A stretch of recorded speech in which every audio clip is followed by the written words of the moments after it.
I was sleeping over at a neighborhood's friend's house when I was about 13.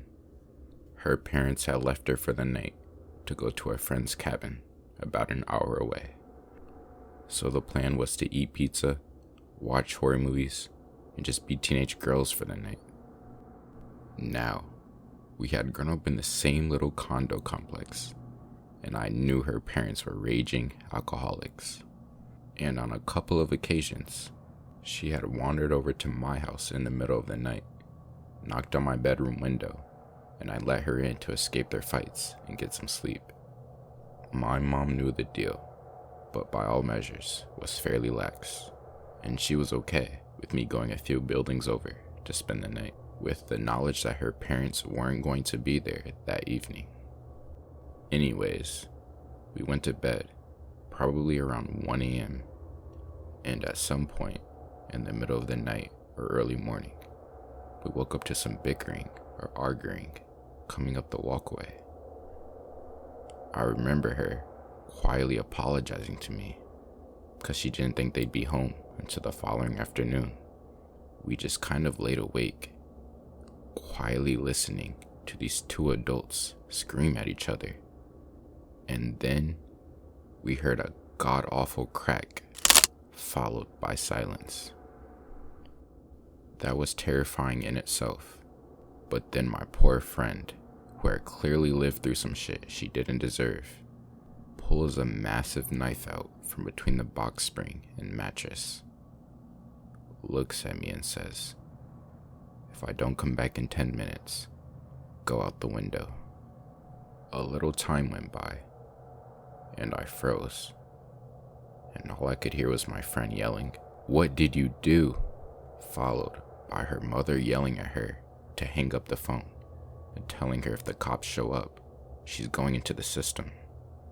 I didn't want to leave my friend, so I waited until I saw the red and blue lights outside, and then I crawled out the window and wandered over to my friend, who was crying and talking to the police. I remember A, seeing her parents' Toyota Echo with a smashed up front and both airbags deflated. B, her mom sitting in a cop car in the handcuffs, yelling at the cops. And C, her dad getting hauled out on a gurney. So what had happened was, her mom had picked up a wooden piano bench and swung it at her dad's head. The cop was incredibly comforting to us both, but did explain that if he wasn't able to physically hand us off to adults, we need to be placed in emergency foster care. I just remember that was the worst case scenario and the worst alternative. So, at like 4 in the morning, the cop walked us to my house. I had to go wake my mom up to come take custody of my friend. And after that night, she ended up living with her aunt and uncle out of the city.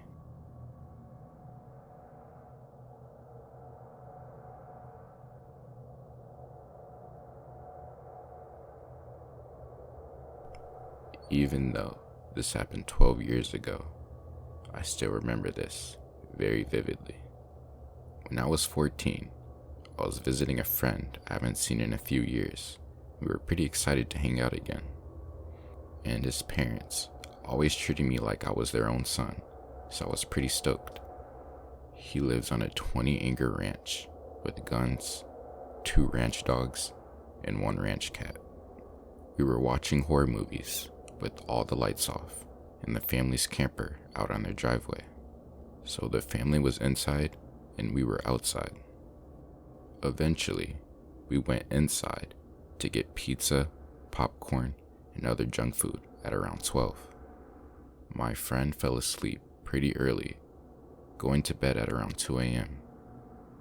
I was playing GTA when I heard the dogs barking very loudly. I brushed it off, thinking one of the ducks or chickens were messing with the dogs, or maybe even a deer or a coyote. Fast forward about 20 to 30 minutes, I needed to take a piss, so I went out, and I would never forget the face that looked back at me. The person ran off into the dark towards the entrance to the ranch. Sure, I was alarmed, but I still had to take a piss. I finished doing my business, and I went back inside and made sure to lock the camper door before going back to doing what I was doing. About another 20 to 30 minutes later, I hear the dogs barking again. This time, I woke up my friend and told him everything. He was skeptical at first, but then he looked out of the blinds of the camper, and I will never forget the look on his face when he looked back at me. We called his parents, and his dad answered. We told him everything. He thought we were trying to pull out a prank and laughed and said, "Y'all boys aren't gonna get me this time. Nice try though." But then he heard the panic in my voice because my friend was the only one talking up to that point. He quickly rushed out with his gun and threatened to shoot whoever was out on their property. We heard all of this from inside the camper, and we were terrified. We heard a blood-curdling scream, and then 3 gunshots went off. We went outside and saw a guy on the ground. My friend's mom called the cops while all of this unfolded. They lived out in the country, so it took about 25 to 30 minutes just for cops to show up. Now the entire family is outside terrified.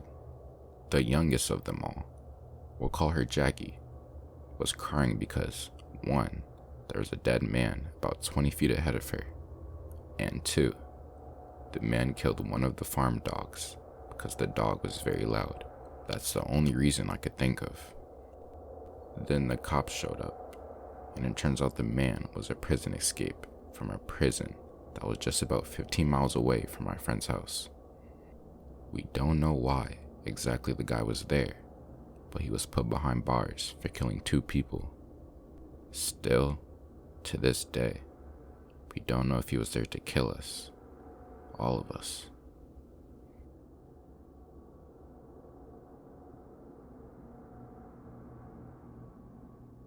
I have always been good friends with one of my cousins, Cole, who's the same age I am. The 2 of us were not quite inseparable, but we always did get along very well together, and were often found together, both in school, as we'd always wound up in the same class together throughout elementary school, and outside of it as well. When we were 12 and in 6th grade, I was hanging out with Cole on a Friday afternoon around the later part of May, and we were psyched at the start of the weekend. We ended up at his house since he didn't live too far from me, and at one point, my mom called to say that our grandpa was in the hospital. While the issue with our grandpa wasn't expected to be life-threatening, he was being kept at the hospital overnight for observation, and both my parents and Cole's were planning on staying with him and grandma at the hospital. I was told that I was given the okay to stay at Cole's house for the night, with Cole's 15-year-old brother, Hunter, being in charge, while our parents were out. This was fine by us. I got along well enough with Hunter, and he was never the bossy older brother cousin that some of my other friends said they had to put up with. We ordered out for pizza, and enjoyed goofing off as boys that age tend to do. At around 9 or so, there was a knock at the front door, and Cole went to answer it. I was a bit curious as to who it could be at that time of the night, and so I watched it from a ways back. At the door were 2 older guys. They said that they were with the city and that they were investigating reports about the water pressure supposedly being bad in the neighborhood. They asked Cole if his parents were home, and when Cole said that they were unavailable at that moment, which we were told to say to strangers if our parents weren't home, the guy started asking a bunch of questions about how the water pressure was in the house and if they could come inside to check on it. Hunter came over at that point and politely told the guys that the water pressure was fine and perhaps they should move on to check on the other houses in the neighborhood. The guy seemed reluctant to leave, but turned and walked away after Hunter started closing the door. After the door was shut, we looked at each other and shrugged, but didn't think too much of it after that and went back to goofing off. Eventually, we decided to go to bed. Cole and Hunter shared a bedroom, and we all agreed that I'd sleep in there with them, rather than me hitting the sack on the couch or something like that, so that we could talk while we fell asleep. Hunter grabbed a sleeping bag out of their camping supplies for me. When we got into their bedroom, they stripped down to their briefs. I remember Cole had mentioned to me once a while back that they had started sleeping in just their underwear.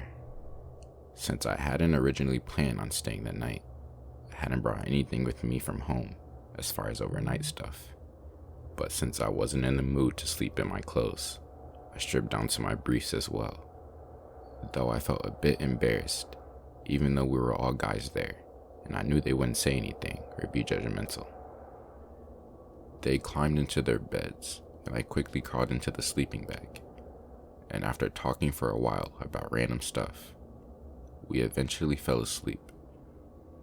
Early the next morning, I got up because I had to pee. And so I quietly got out of the sleeping bag and went and did my business in the bathroom. On the way back to the bedroom, I heard something in the family room, which was on the opposite end of the house from the bedrooms, in particular bathroom I was using. I didn't pay too much attention to it at the time, thinking it must be either Cole or Hunter, until I got back into the bedroom and realized both of them were still in there. Trying not to panic, I woke them and told them that I thought someone was in the house. They quietly followed me, and the moment we walked into the family room, we saw the two guys from the night before in there, and it was rather clear that they were robbing the place. One of them started moving towards us as he pulled out a wicked-looking knife. The three of us promptly raced to the front door, somehow managed to get it unlocked and open, and we fled outside. As luck would have it, a cop was driving by at that particular moment. We quickly flagged him down and told him about the two guys in the house. The cop called for backup, and within a couple of minutes, several other cops were there, and they proceeded to enter the house. And after some searching, they caught the two guys. The cops figured out that the two guys must have entered from a window in the laundry room that had a broken latch, and had probably targeted the house because, while it wasn't empty, they probably realized that there were no adults, and figured that if we discovered them, we could be more easily dealt with than adults. To add injustice to inquiry, while the cops were searching the house, we had to stand outside in full view of everyone in just our briefs for what seemed like forever before being allowed back inside. When we went back to school on Monday, Cole and I had to put up with more than a bit of snickering, stares, and ribbing for the next few weeks until school ended for the summer.